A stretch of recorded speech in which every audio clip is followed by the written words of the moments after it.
Merry Christmas, Lola! Lola Nani, Lola Jenny, Lola Jenny, Tito Bernard, Tita Bernard. sa mga taga Batangas po, taga Kabanatuan. Merry Christmas! Woo!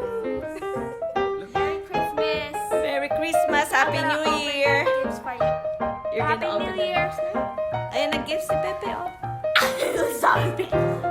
Lola, mga lola, mga tito. Merry Christmas! Merry Christmas!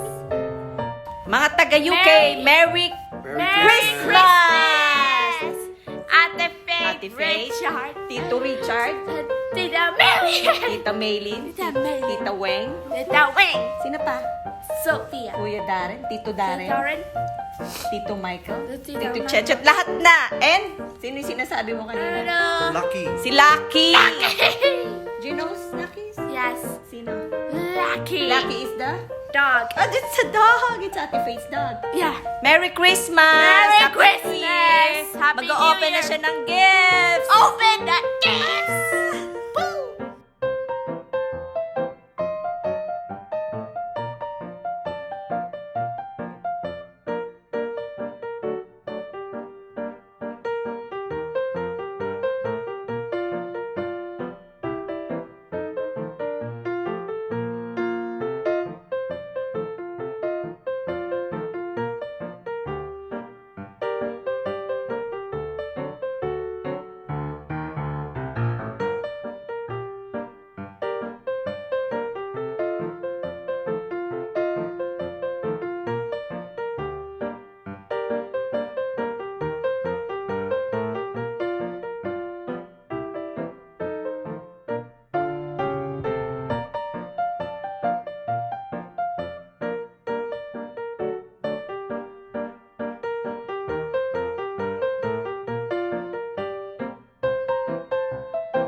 to say Christmas Eve is coming soon. Now are you, dear old man?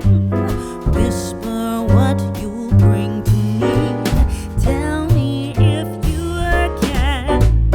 When the clock is striking 12, when I'm fast asleep, down the chimney broad and black, with your pack you'll creep. All the stockings you will find hanging in a row. Mine will be the shortest one, you'll be sure to know.